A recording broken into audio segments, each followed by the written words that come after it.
제가 최근 들어서 이제 나이가 조금 들어서 그런지 자꾸 예전의 일들을 떠올리게 됩니다. 초등학교 때 있었던 일들, 중학교 때, 그리고 고등학교 때 있었던 일들을 생각하는데 이런 생각이죠. 만약에 그때 그러한 행동을 했더라면, 내가 그러한 삶을 살았더라면 지금은 어땠을까? 그러니까 철없던 시절에 대한 미련이 막 생기기 시작하는 거예요. 아마 여기 계신 분들도 대다수 저와 같은 생각을 할 텐데, 여러분 예전에 어떠한 모습을 떠올리면서 내가 이런 모습을 한번 가졌으면 어땠을까? 저는 저 같은 경우는 이게 있습니다. 그때 내가 정말 공부를 한번 열심히 한번 해볼 걸. 부모로부터 물려받은 이 좋은 머리를 정말 썩히고 있었구나. 내가 공부 잘한다고 생각했는데 공부 안 하다 보니까 공부 못하는 인생이 되었는데 내가 정말 공부 한번 제대로 한번 해볼 걸. 이런 생각을 제가 좀 하곤 합니다. 물론 제가 지금 내가 그때로 돌아가면 정말 열심히 공부하겠다라고 생각을 하게 되지만 실제로 돌아가면 안 할 걸 알아요. 저도 알아요. 실제로 저도 안 할 걸 알지만 그래도 그때 내가 공부를 조금 더 열심히 했더라면 지금보다 더욱더 진취적이고 조금 더 나은 삶을 살고 있지 않을까라는 생각을 해보게 됩니다. 여러분들도 예전의 일들을 한번 생각해 보게 될 텐데 여러분 그렇지 않습니까?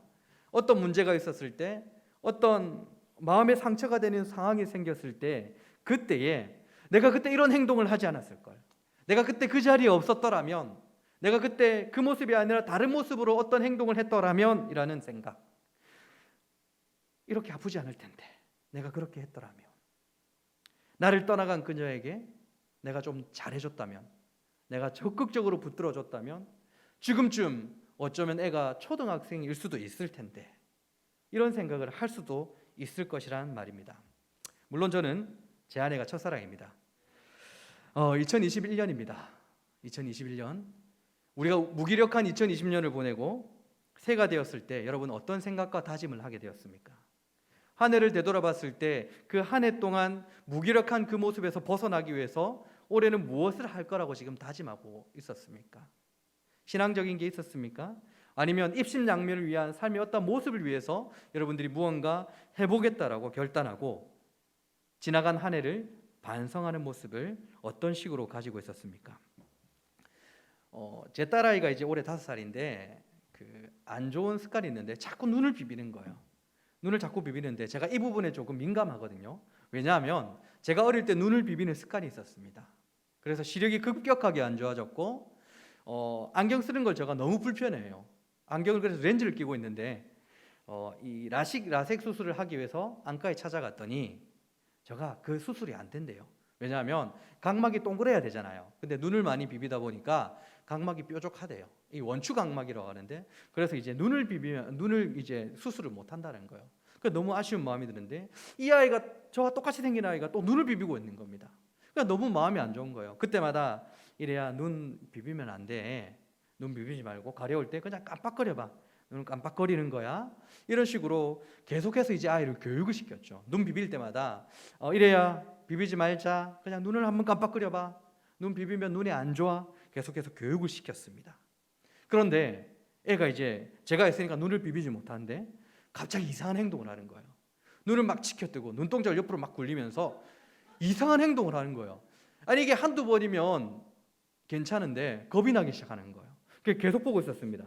계속 보고 있었는데 정말 계속 끊임없이 하는 거예요. 눈동자를 굴리는 행동을.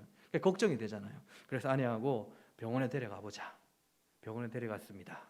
그랬더니 안검내반이래요. 이게 뭐냐면 아래쪽 속눈썹이 눈을 계속 찔렀습니다. 그래서 눈에 상처가 생길 정도였는데 저는 그것도 모르고 그냥 눈을 비비니까 눈 비비지 마라고 얘기했던 거예요. 결과 보이는 그 정황 때문에 그거 하지 마, 그냥 눈 깜빡거려, 이렇게 고치려고 했기 때문에 더 안 좋은 습관들이 생기고 말았습니다. 겉으로 드러난 결과만 보고 고치려 했기 때문에 상황이 더 악화가 된 것이죠. 우리가 예전의 일들을 떠올리면서 겉으로 드러난 상황에만 몰두하다 보면 이런 실수를 할 수 있는 거예요. 내가 조금 더 공부를 열심히 했더라면 여러분 우리가 조금 더 나은 삶을 살 수 있었을까요? 여러분이 놓친 그 사람들을 여러분들이 붙들었다면 지금 행복한 그 삶을 살고 있었을까요? 성경은 분명히 말하고 있습니다. 겉으로 드러난 그 정황들만 고치려 해서는 아무것도 안 된다고 말하고 있는 거예요. 우리가 이렇게 된 것에는 원인이 있다라고 성경은 분명히 밝히고 있는 것입니다. 삶의 모든 현상에서 그때의 선택의 문제가 아니라 원인에 있다라고, 근본적인 이유가 있다라고 성경이 가르치고 있다라는 거예요. 제가 지난 시간에도 분명히 말씀을 드렸다시피 우리 인생에는 수많은 문제들이 둘러싸여져 있습니다. 괴로운 이 문제들이 해결된다고 해서 이 괴로움들이 사라지는 게 아니에요. 그 문제가 사라진다고 해서 나의 마음이 괴로움에 사라지는 게 아니라는 것입니다. 어떻게 사라진다고 했죠? 하나님과의 올바른 관계, 예수님과의 깊은 교제 가운데 있을 때 해결될 수 있다고 말씀드렸죠. 맞습니다. 우리 삶의 근본적인 원인, 그 이유는 바로 하나님과의 관계 때문에 이루어지는 것입니다. 성경은 인간이란 존재의 타락으로 인해서 하나님과의 단절되어진 관계로 인하여서 삶의 고난과 고통과 아픔이 찾아왔다라고 분명하게 얘기하고 있어요. 그러므로 단절되어진 하나님과의 관계가 다시 회복되어질 수 있다면, 우리가 예수 그리스도를 통하여서 하나님과의 그 관계가 다시 회복되어진다면 비천에 처할 줄도 알고 풍부에 처할 줄도 알고 모든 일에 배부름과 배고픔과 풍부와 궁핍하에 처할 줄 아는 일체의 비결을 알았던 사도 바울처럼 우리도 이 땅을 한 걸음 두 걸음 살아갈 수 있을 것이란 말입니다. 사도 바울은 그의 인생이 예수님과 함께하는 인생이었기 때문에, 예수님과 깊은 교제 가운데 들어간 인생이었기 때문에 모든 문제가 예수님으로 말미암아 해결되는 인생을 살았다라는 것입니다. 여러분, 저와 여러분들의 삶에 많은 문제들이 있죠. 이 모든 문제의 근원은 예수님으로 말미암아 해결됩니다. 여러분, 우리의 모든 문제가 예수님으로 말미암아 해결된다라는 것을 믿으십니까? 이 믿음이 있을 때, 이러한 소망을 가지길 원한다면 여러분, 오늘 말씀을 주목하시고 오늘 말씀을 기대하시고 받으시길 바랍니다. 내가 열심히 아멘하면서 소망 되시는 예수님으로 말미암아 우리의 모든 문제가 해결되어지기를 우리 주님의 이름으로 축원합니다. 사도 요한은 먼저 예수님과 함께하는 것, 이것을 죄를 범하지 않는 것이라고 말씀하고 있습니다. 요한일서 2장 1절을 한번 보도록 하겠습니다. 요한일서 2장 1절입니다. 나의 자녀들아, 내가 이것을 너희에게 쓰면 너희로 죄를 범하지 않게 하려 함이라. 여러분, 제가 말씀드렸다시피 죄라는 것은 하나님과의 관계가 끊어지게 만드는 거예요. 죄로 인해서 우리는 죽었고, 죄로 인하여 거룩하신 하나님과 함께하지 못하는 것이고, 죄는 하나님과 원수인 것입니다. 죄는 하나님이 미워하시며 멀리하시는 거예요. 그래서 사도 바울은 데살로니가전서 5장 22절에서 악은 어떠한 모양으로도 버려라, 악은, 그러니까 죄는 어떠한 모양으로라도 버려라라고 강력하게 우리에게 명령하고 있는 것입니다. 그러니까 우리는 이 죄 문제에 대해서 결코 가볍게 생각해서는 안 되는 거예요. 어떠한 모양이라도, 그러니까 내가 쉽게 생각하고 너무나도 그냥 흔하게 저지르는 그 모든 죄들도 버려라라고 말씀하고 있다는 것입니다. 남들 다 아는 것, 그거 괜찮은 거 아니래요. 내가 습관적으로 짓고 있는 거, 아무렇지도 않게 생각하는 그런 그 모든 죄, 그까지 버려라라는 것입니다. 여러분, 우리의 죄는 결코 가볍지가 않은 거예요. 우리가 가볍게 생각하는 습관적인 그 죄 때문에 하나님이신 예수님께서 이 땅에 인간의 육신을 입고 이 땅에 오신 거예요. 우리가 습관적으로 짓는 그 죄, 너무나도 가볍게 생각하는 그 죄 때문에 예수님께서, 하나님이신 예수님께서 사람들에게 조롱과 멸시를 당하신 것입니다. 우리가 너무나도 그냥 가볍게 생각하는 그러한 행동과 그 생각과 말 때문에 예수님께서 채찍에 맞아서 살갗이 찢어지는 고통을 당하신 것이고, 우리가 가볍게 생각하는 그 죄 때문에, 습관적인, 지금도 고칠 생각이 전혀 없는 그 죄 때문에 예수님께서 십자가에 못 박혀 돌아가신 것입니다. 왜 이런 일이 발생했다고요? 우리가 죄를 너무나도 가볍게 생각하기 때문에, 너무나도 우습게 생각하기 때문에. 우리가 이 죄 문제를 해결하지 못한다면 사실 우리 주님과 함께 걸어가는 것, 동행하는 일은 사실상 불가능한 것입니다. 왜냐하면 예수님은 빛이시며 어둠 가운데 전혀 함께 하실 수가 없기 때문이죠. 그러므로 오늘 여러분들 스스로 영적인 진단을 한번 해보시길 바랍니다. 여러분의 영적인 상태를 스스로 한번 진단해 보시길 바랍니다. 무언가 걸리는 게 있고, 예배 때 기대감도 없고, 은혜도 되지 않는다. 그것은 어쩌면 당신이 죄 가운데 있기 때문입니다. 습관적인 그 죄. 우리 예수님은 빛이시기에 어둠이 전혀, 제가 전혀 함께 하실 수 없기 때문에 내가 제 가운데 있을 때는 주님이 주시는 은혜를 전혀 누릴 수가 없게 되는 거예요. 그래서 우리는 주님과의 어떠한 모양의 교제라도 느낄 수가 없다면 먼저는 자신의 삶을 한번 살펴봐야 되는 것입니다. 내 삶의 정말 주인이 주님이 예수님이 맞는지, 아니면 다른 것들이 되고 있는지, 내가 주님이 되고 있는 것은 아닌지. 여러분, 우리는 죄를 지으면 안 된다라는 것을 너무나도 잘 알고 있습니다. 그러나 습관적으로 짓는 죄들은 이제는 아무런 양심의 가책이 없어서 짓게 되어지는 것이죠. 양심의 가책 따위는 없습니다. 계속 그런 식으로 습관적으로 죄를 짓다 보면 나중에는 어떻게 됩니까? 자신의 그 연약함들을 오히려 정당화시켜 버립니다. 내가 연약한데 어때서? 나 이렇게 연약한데 어쩔 수 없어. 여러분, 그리고 그 이후에는 어떤 현상들이 일어날까요? 우리는 입으로 말씀의 능력이 있습니다, 복음의 능력이 있습니다 라고 말하지만 자신의 삶에서는 전혀 말씀이 능력이 되지 않는 거예요. 복음의 능력이 있고 은혜가 있다라고 하는데 자신의 삶에서는 전혀 은혜가 되지 않는 거예요. 왜 그렇습니까? 죄라는 것은 우리 안에 있는 말씀의 능력을 훼손시키기 때문인 거예요. 영적인 침체기를 경험한 많은 지체들은 모두 잘 알고 있을 겁니다. 우리가 죄 가운데 있을 때 말씀을 보지 않아요.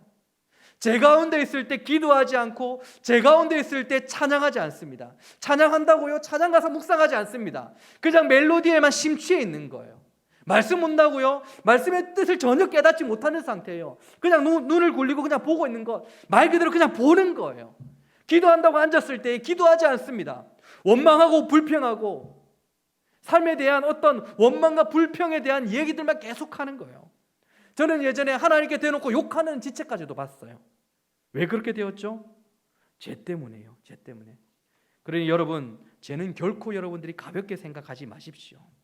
내가 지금 아무런 양심의 가책이 없이 남들도 다 이 정도는 한다라고 생각하는 그 죄 때문에 예수님께서 고통당하셨고 십자가에서 죽으신 것입니다. 내가 가볍게 생각하는 그 죄 때문에 우리 주님과의 동행이 전혀 되고 있지 않는 거예요. 예수님은 거룩하시기 때문에 그곳에 함께 걸어가실 수가 없는 겁니다. 그렇다면 우리가 죄를 범하지 않기 위해서는 어떻게 해야 될까요? 죄를 범하지 않는 인생 어떻게 하면 될까요? 우리가 늘 하는 고백에 그 답이 있는 겁니다. 예수님은 나의 주님이십니다. 이 고백에 답이 있는 거예요. 이제부터 우리가 질문을 바꾸는 겁니다. 내가 뭘 원하는가 이것이 아니라 우리 주님이 무엇을 원하실까라고 질문을 바꾸는 거예요. 이 질문이 바로 예수님이 나의 주님이시라는, 주인이시라는 고백의 삶을 살아가게 되는 방향이 될 것입니다. 우리는 때로 교회에서 무언가 부탁을 받을 때 어떤 말을 잘하십니까? 기도해 보겠습니다. 정말 괜찮고 멋진 대답이지만 분명히 기도하시는 분들도 있겠지만 이미 답을 다 정해놨어요. 이미 답을 다 정해놓았는데 한마디로 거절하기 어려워서 기도해 보겠습니다라는 거짓말을 합니다. 이게 바로 예수님이 아닌 자신이 스스로 주인이 된 그 삶의 모습인 거죠. 예수님께서 무엇을 원하실까라는 것이 없는 자신이 원하는 삶의 방향대로 살아가는 그런 삶의 방식이라는 것입니다. 여러분, 여기에 예수님과의 깊은 사귐이나 교제가 있을 수 있을까요? 예수님께서 어떤 삶을 사셨습니까? 내 뜻대로 마옵시고 아버지의 뜻대로 하옵소서라며 자신의 뜻보다는 하나님 아버지의 뜻을 따라서 살아갔던 인생인데, 그런 예수님께서는 아버지의 뜻대로 살아가는 인생의 방향, 그 삶의 걸음걸이를 가지는데 우리가 함께 걸어갈 수 있을까요? 저는 전혀 아니라고 생각합니다. 우리가 우리 주님과 함께 걸으며 깊은 교제를 누리지 못하는 것은 내가 원하는 것 때문에 그래요. 내 육체의 소욕을 따랐기 때문에 그런 거예요. 바로 죄 때문에. 그러므로 우리가 우리 주님과 동행하기 위해서는, 함께 하기 위해서는 내가 원하는 것이 아니라 주님이 무엇을 원하실까라는 이 질문이 우리 삶의 방식이 되어야 된다라는 것입니다. 그렇다면 지금 우리가 모여서 함께 예배하고 있는데, 제가 설교하고 있는데, 지금 이 시간 우리 주님께서 저와 여러분들에게 원하시는 것은 무엇일까요? 아멘일 줄로 믿습니다. 아멘. 그렇다면 더 나아가서 사도 요한은 예수님과 함께하는 것은 예수님만이 제 문제를 해결해 주시는 유일하신 분이라는 것을 믿는 것을 말한다고 합니다. 왜냐하면 예수님만이 의로우신 화목 제물이 되기 때문입니다. 2장 1절 말씀 다시 한번 보도록 하겠습니다. 나의 자녀들아 내가 이것을 너희에게 쓰면 너희로 죄를 범하지 않게 하려 함이라. 만일 누가 죄를 범하여도 아버지 앞에서 대언자가 있으니 곧 의로우신 예수 그리스도시라. 아멘.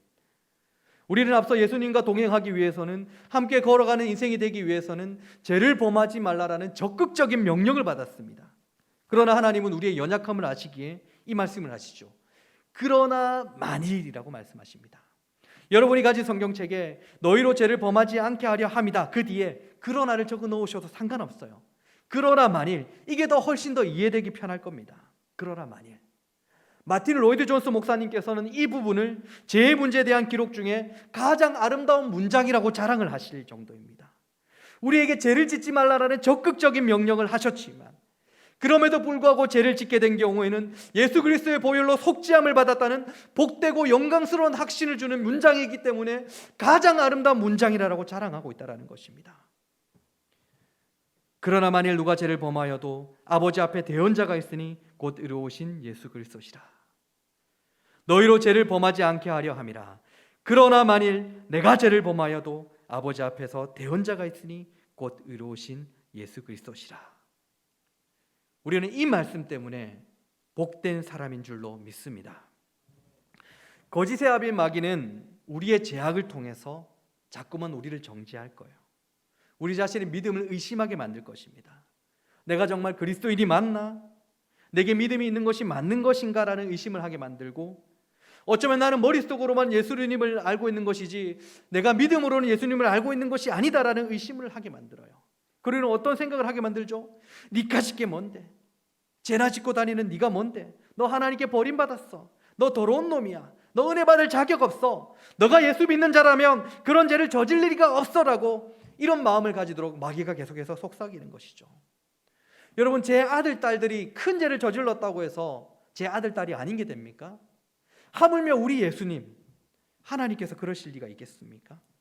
여러분, 마귀가 여러분의 마음 가운데 이런 마음이 들 때마다 여러분 히브리서 4장 15절 말씀을 기억하시고 선포하십시오. 우리에게 대제사장이 있으니 우리의 연약함을 동정하지 못하실 이가 아니다. 우리에게 있는 대제사장, 우리 주님은 우리의 연약함을 동정하지 못하실 이가 아니시다. 여러분, 마귀의 이런 정죄 앞에서 예수님께서는 우리의 연약함을 이해하시고 어떤 말씀을 주셨습니까? 죄를 범하여도 우리에게 대언자가 있는데 곧 의로우신 예수 그리스도시다. 예수님께서 우리가 죄를 범하여도 우리를 위해서 변호하고 계신다고 합니다. 어디서요? 아버지 앞에서.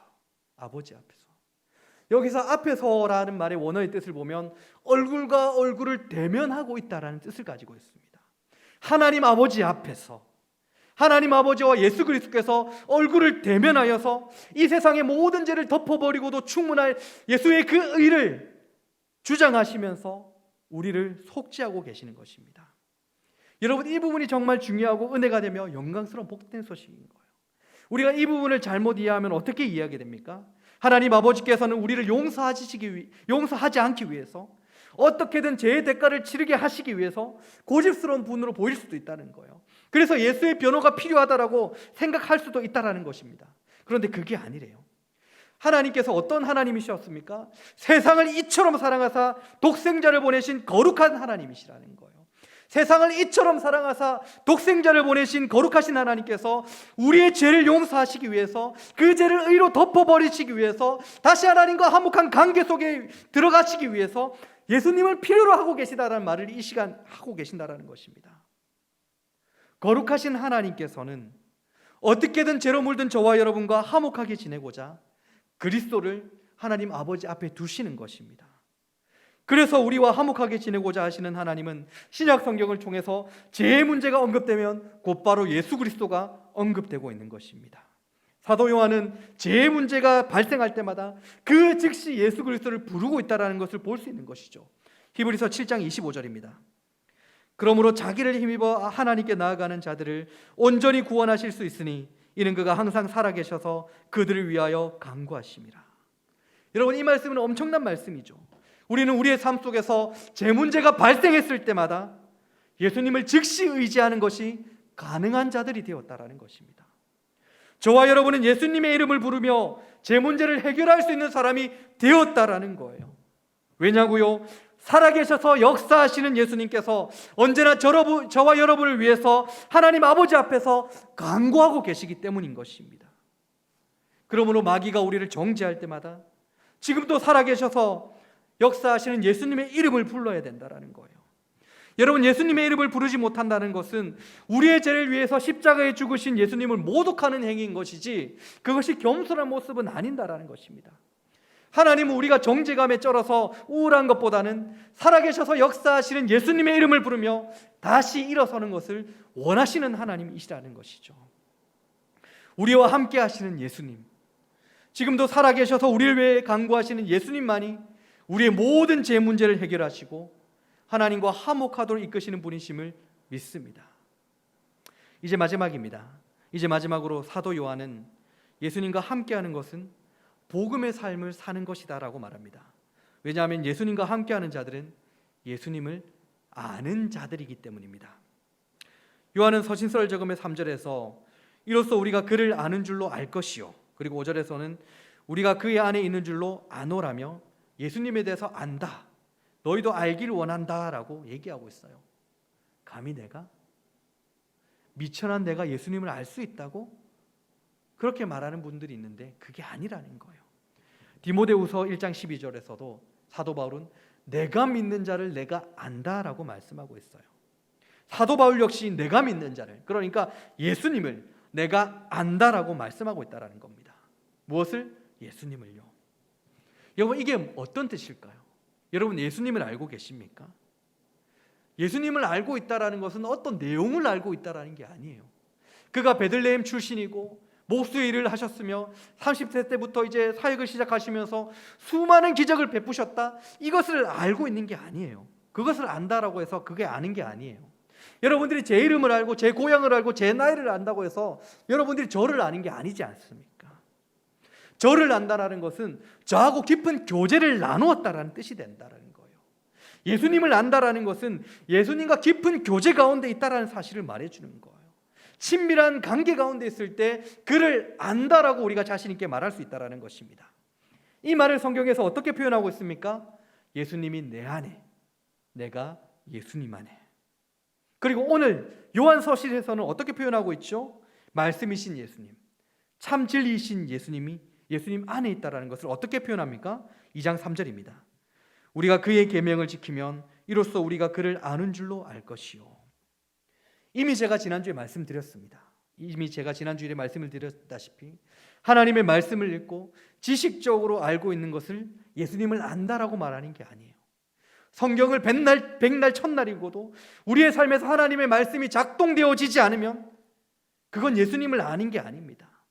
말씀이 내 안에서 작동하는 것, 즉 내가 그 말씀을 지키며 나아가는 것, 그것이 바로 예수님과 함께 걸어가는 인생, 복음의 삶, 내가 예수님을 아는 것이라고 말씀할 수 있는 거예요.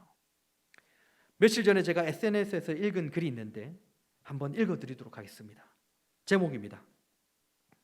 기독교에 실망한 사람들에게. 많은 사람들이 한국교회의 모습에 눈살을 찌푸리고 실망하고 있다. 비기독교인뿐만 아니라 많은 기독교인들조차 기독교의 모습에 실망하고 있는 게 최근의 모습이다. 사람들이 이런 기독교를 향해 말한다. 기독교는 가짜다. 거짓이다. 목사들의 돈벌이를 위한 수단일 뿐이다. 결국 종교는 세상에 필요 없다. 하지만 기독교의 실망스러운 모습은 오히려 핵심 가치인 예수님의 가르침에서 멀어졌기 때문이다. 예수님의 가르침은 현대를 살아가는 우리에게도 파격적이며 매력적이었다. 원수를 사랑하고 이웃을 섬기며 겉옷을 달라 하는 자에게 속옷까지 내어주며 이웃에게 이자 없이 돈을 빌려주며 서로 사랑하라는 가치는 오늘날에도 여전히 사람들에게 가치 있는 일들임을 알 수 있다. 점점 더 이기적이고 개인적이며 돈이 최고의 가치가 되어 개인의 영달을 위해서라면 그 어떤 행위도 정당해지는 세상에서 여전히 우리에게 예수님의 가르침이 필요하다. 오늘날 사람들이 기독교에 실망하는 이유는 예수님의 가치가 잘못되었고 거짓이기 때문이 아니다. 그것을 삶으로 살아내는 진짜 예수님의 제자들이 희귀해져 가기 때문이다. 그러므로 기독교에 실망한 사람들에게 필요한 건 기독교와 예수님을 없애버리는 것이 아니다. 오늘날 세상에 진짜 필요한 건 진짜 예수님의 가르침을 삶으로 실천하는 사람들이다. 교회가 마치 예수님께서 세상의 적이 되어버린 것 같은 지금의 현실은 예수님의 가르침이 잘못되었기 때문은 아니라는 것입니다. 바로 우리가 가르침대로 살아가지 못한, 말씀이 우리 안에서 작동되지 않았기 때문인 것입니다. 다시 말씀드리자면 복음의 삶을 살아가지 못하는, 예수님과 전혀 다른 삶의 길을 걸어가고 있기 때문이라는 것입니다. 우리가 요한 1서를 읽을 때에 이 요한 1서의 배경이 되는 한 구절이 있습니다. 요한 1서, 2서, 3서 모두의 배경이 되는 성경 구절이 한 구절이 있어요.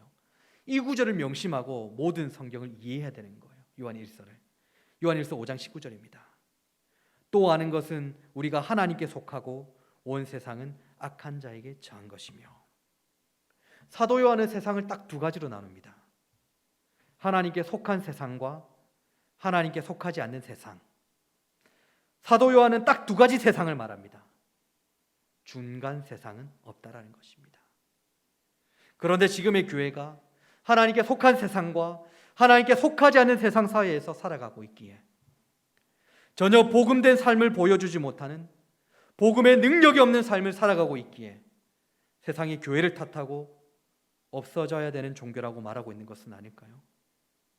지금 저와 여러분들이 살아가는 세상은 하나님께 속한 세상입니까? 아니면 하나님께 속하지 않는 세상에 속한 세상입니까? 세상에 속한 세상입니까? 세상이 교회를 없어져야 한다고 말하는 것은 남의 이야기가 아니라 어쩌면 저와 여러분들이 예수님의 가르침대로 살아가지 못함에 말씀의 작종이 전혀 없는 삶의 모양이기 때문에 그런 것은 아닐까요? 우리가 죄를 가볍게 여기듯이 하나님을, 우리를 위해서 피 흘리며 죽으신 예수님을 가볍게 여기고 있는 것은 아닐까요? 누구든지 그의 말씀을 지키는 자는 하나님의 사랑이 참으로 그 속에서 온전하게 되었나니 이로써 우리가 그의 안에 있는 줄 아노라. 그의 안에 산다고 하는 자는 그가 행하시는 대로 자기도 행할지니라. 말씀이 작동되는 사람이 예수님을 사랑하는 사람이라 하십니다. 여러분 잊지 마세요. 예수님을 사랑할 때에 그 온전함이 말씀이 작동되는 삶을 살아갈 수 있는 것입니다. 예수님을 뜨겁게 사랑하시길 바랍니다. 그래서 예수님의 가르침을 살아낼 수 있길 바랍니다. 더 이상 세상이 아니라 하나님께 속한 세상을 살아갈 수 있길 바랍니다. 여러분, 아직도 세상은 예수님이 필요합니다. 예수님의 가르침을 삶으로 살아내는 사람이 필요한 것이죠. 예수님과 함께 걷는 자들이 세상에는 필요한 것입니다. 지금 이 시간도 우리 주님께서 가장 애타게 찾으시는 사람, 바로 예수 안에 있어서 그 가르침을 살아내는 사람들이 아닐까요? 말씀이 내 안에 있어서 말씀이 작동해내는 사람, 그것이 바로 우리 주님께서 찾으시는 사람이라고 믿습니다. 오늘 설교를 마무리하도록 하겠습니다. 몇 년 전이었습니다. 오래됐는데 저희 식구들과 이 처남 식구들이 함께 식사를 하다가 이제 경주에 한번 놀러 가자라고 얘기를 했습니다. 그래서 경주로 간 적이 있어요. 제 아이들과 조카들이 이제 나이가 비슷하기 때문에 정말 친해요. 정말 재밌게 노는데 같이 경주로 놀러 가자 하니까 애들이 막 뛰면서 난리가 난 거예요. 너무 신나는 겁니다.